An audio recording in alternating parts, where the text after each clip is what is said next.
Hey everyone, welcome back, and it's finally here. That's right, my official anime review of Blood Lad. Alright, let's get this started then. It's been a pretty fun ride, 10 episodes, as I've said before. When the OVA comes out, I will review that individually, but I just want to get my review of the series out of the way first, alright? Because it's just one episode OVA, so it doesn't really matter anyways, you know? So, yeah. So let's get into reviewing the plot first, alright? Blood Lad stars a vampire in the demon world named Staz, who comes in contact with a human who accidentally steps over into the demon world named Fuyumi. While in the demon world, she ends up getting killed and turning into a demon herself. Then Staz vows that he will help bring her back to life. Alright, and that's the basic premise. Yeah, see, it's the basic premise of the series is very simplistic, but it actually takes us on quite the ride for the 10 episodes that we're watching it. Alright, and we learn quite a few plot twists. There's quite a few plot twists in the series, such as learning that spoilers. This is a review, of course. Spoilers. Learning that towards the end of the actually at the very end of the series, learning that Fuyumi was actually born to that her mother was actually a demon by the name of Nin, and her father was human. Alright, it's unknown at this point how in this season how he got to the demon world to marry Nin, or maybe she went over to the human world, you know, whatever. But Fuyumi is also the stepsister of one of the lead demons in this season, and her name is Belle. Alright, and I don't really want to spoil a whole lot for you, but I really can't talk about this without spoiling it. Alright, so we meet lots of really interesting characters, so I guess I should start there. First off, Staz, like, otaku vampire? Hell yes. Staz is a very likable character because of his personality, you know. He's an otaku in every sense of the word. You know, anime fan, a manga fan, a gamer, you know, what have you. And there's lots of anime references, mostly to Dragon Ball Z, in this series. Alright, which is really fucking awesome. And also, vampires are just fucking awesome in general. So, you know, Staz has win-win for me, but although his motivation, though, for wanting to bring Fuyumi back to life is never really explained. Later on, I guess he starts to attain some sort of romantic interest in her, but at first, it's like, why the fuck does he want to bring her back to life? I mean, the only reason I could gather is because she's an otaku as well, which is a pretty shallow reasoning, if you ask me. Alright, so yeah, I wasn't a big fan of his reasoning for wanting to bring Fuyumi back to life to begin with. Alright, and Fuyumi's a pretty likable character as well, although I could tell that the creators were using her as a fan service character mostly, but she is kind of a likable character too, you know. Naturally, like almost anyone would be when she walks into the demon world, she is very terrified. Oh, and it takes Staz a little while to actually coax her over to his side. Alright, because obviously, you know, this is a new world that she knows nothing about. She doesn't understand at all. And she just ends up waltzing right in there, you know. So it's kind of natural that she would be a bit scared. Alright, and I did like the way they portrayed her, even though she's used for fan service a lot. Then again, a lot of the female characters are, alright. let's see here, other characters. Staz has a brother named Braz who controls the Acropolis territory of the Demon World, because there's different territories of the Demon World. Staz is one of the territory leaders, and his brother Braz is the leader of a different territory. Alright, and there's actually a subplot in this series where when Staz was young, Braz, basically Staz thought Braz was trying to kill him because Braz shot him, but instead that was a suppressor bullet, I guess, to suppress his power, because Braz knew that Staz's power was great, but it was so great it could have killed him, and he wanted to protect him, and then he sentenced him out of Acropolis because of that. Alright.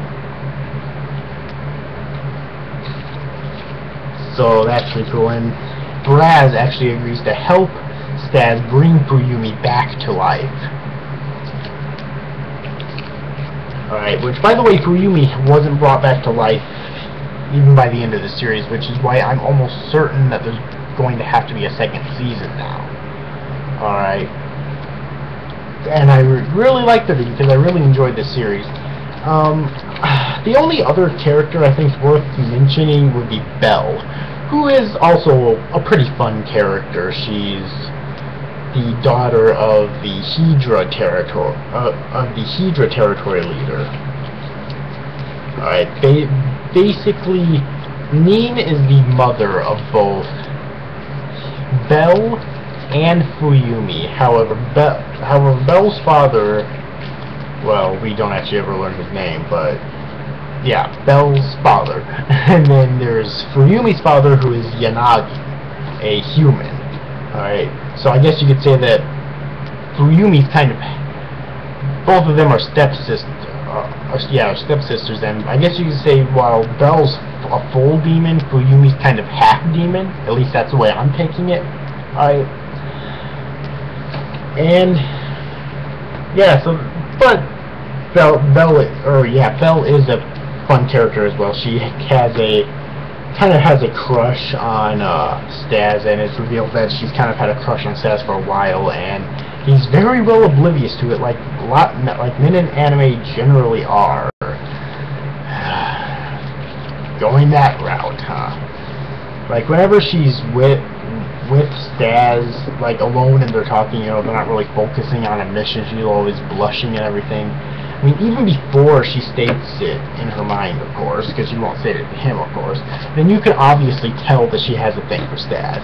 It's not well hidden at all. If they were trying to hide it, they fucking failed, okay? Just let you know. Yeah, that's really all the characters that are worth mentioning in the series. In terms of the animation is great. There were a few points, like a few downtime scenes, I guess you could say, where it kind of fell short, but not very many. The vast majority of the scenes in this series were beautifully animated, so I definitely have to give them props for that. Especially considering it wasn't even that short or that long of a series. And the art is unique. I don't think I've ever watched an anime series that has this art style, and I actually really liked it. I felt that it worked. Alright. So yeah, really no complaints with the animation and the art style. The music is the music is actually really good as well. There's not really any tracks in the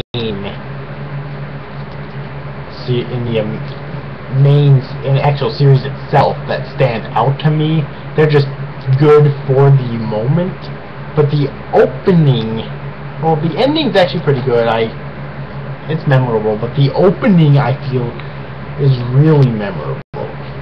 Alright, I loved that opening, so yeah, definitely a really great choice of music, especially the opening and ending for the series. Alright, let's see, what else is there to talk about here? Talk about the plot. Yeah, but I really don't think there's anything else left for me to talk about. So let's get into my final thoughts on this series. Well, overall, like I said before, I thought it was a really good series, although I did have some problems with it. Like I said, Staz's motivation for wanting to bring Fuyumi back to life I felt was kind of shallow, because really the only thing he said, like the only reason that I could gather was that she was a huge otaku like him. To me, that feels like a really shallow reason to wanting to bring her back to life. I mean, honestly. And, you know, later on there's kind of, I guess, hinted toward a romantic relationship between those two, which is fine and all. I mean, I'm all for that, but that didn't happen until later, like near the end of the series. Okay. And another thing about that is that since it didn't start up until near the end of the series, it felt really forced and contrived. And I felt they should have focused more time on that rather than a lot of these other bullshit scenes that they had in here, such as many times throughout the series, Staz's territory almost trying to be taken over by a bunch of these dumbass demons who do nothing but just shout that they're going to take over Staz's territory and do nothing about it. It's like, I mean, they don't even attempt to. It's like, why, if they're not even going to attempt to, why have those scenes there? If they would have taken them out, they would have had perfect amount of time to develop Staz's and Fuyumi's relationship better. Alright. So if that's what they're hinting at, then it's really forced and contrived, coming in at near the end of the series. Alright, it really is. So, yeah, but overall, I thought this was still a pretty good series. It has its flaws, but I definitely give it a recommendation if you're into vampires, and if you're into kind of a twist on vampires, I guess, because Staz doesn't really run around drinking everyone's blood, you know, like you would expect from a generic vampire series. He doesn't do that. I mean, he oftentimes says that he likes to drink Fuyumi's blood, but that's really it. So I do recommend the series because it's unique, I think, which unfortunately something unique like this is really hard to come by in this day and age. So yeah, I'm going to give it an 8.4 out of 10 because I felt it was really good. Like, really good. But it wasn't without its flaws. Alright, so yeah. Anyways, overall, hope you enjoy this review, guys. See you after, guys. Thanks for watching. Bye-bye.